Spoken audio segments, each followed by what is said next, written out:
before people think they're going to be able to kick up their feet, enjoy that overnight drive to their in-laws' house, right? 2 states away, I think we'll have to figure out questions around the safety. We'll have to figure out questions around cybersecurity. What happens if somebody can, change the software that comes with the car and alter it in a way benefits them more, or it's just not is dangerous. Privacy in terms of all of the software knows exactly where you're going. It's tracking us all the time. What if there are updates to go to the software provider and they basically know everywhere you're going? How does that impact things? It almost seems to me like, when I was trying to compare all this in my mind, what happened? Is it anybody's fault? Let's take a train. Train going 70 miles an hour, going across country, whatever. If a kid chases a ball in front of the train and the unfortunate thing happens, is that anybody's fault? I think that it's going to kind of get like that at some point.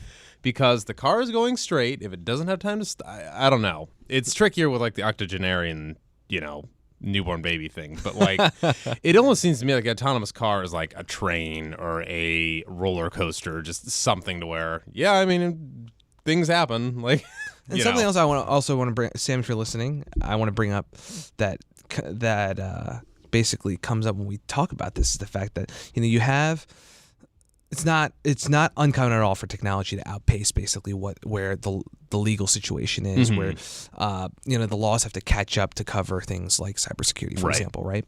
But now you have this instance where it's like we have these like top minds at companies like Google, at all the automakers. Think NVIDIA, for example, with some of its smart car technology, where they're writing all this code, they're developing all this software, working on this, innovating in this space, and you're expecting, the regulators to be able to decipher such technical information and to basically put rules up around that. And it's going to be very challenging for them to just have to work together and basically explain, okay, so this is how each piece works to these regulators who frankly probably aren't programmers, right? Right. And to have to figure that out.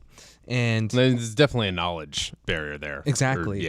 So, maybe there is something, it's just an idea that you and I were talking about before the show, where, you have HOV lanes right now on major highways, like, even I-66, right, in the capital, where that can serve as like a testing ground. It seems to me like, because with the octogenarian kid example, just all this stuff, it does seem to me that we're making a mistake when we assume that, let's pretend everybody gets a driverless car, our roads are going to be structured the same.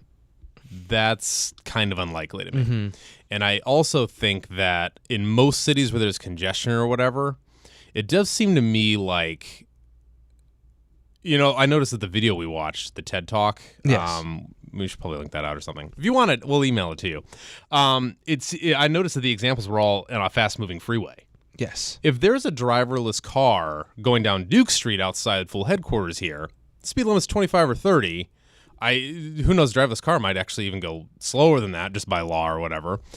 Sensors can probably stop the car if a kid runs out in front of it. Like, it seems to me like we're making a mistake that just assume the roadways and the laws that operate on the roadways are going to be the same. And another thing is, ultimately, people say that this technology will be beneficial, more safe, because it takes that human error element, whether it's an accident or people aren't paying attention to no the more road drunk driving deaths. All kinds of stuff. So ultimately, while we have all these questions, and it might seem like, oh wow, things aren't that clear, I do want to make it clear that ultimately I think this technology does have a lot of benefits in terms of the environment, just saving people's time, making them more productive, and just making the roads safer. I don't know where I got this, and I might be making it up, but I saw this statistic, and it was like a city the size of the D.C. metro area, which has, I don't know, a couple million people, 3 million people? No, I think it's a little under a million. A little under a million. Okay, I'm sorry.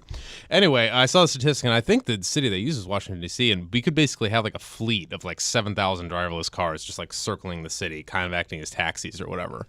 And that would be enough to statistically get you a ride pretty quick. Wow. And that's like, I don't know, that's pretty sweet.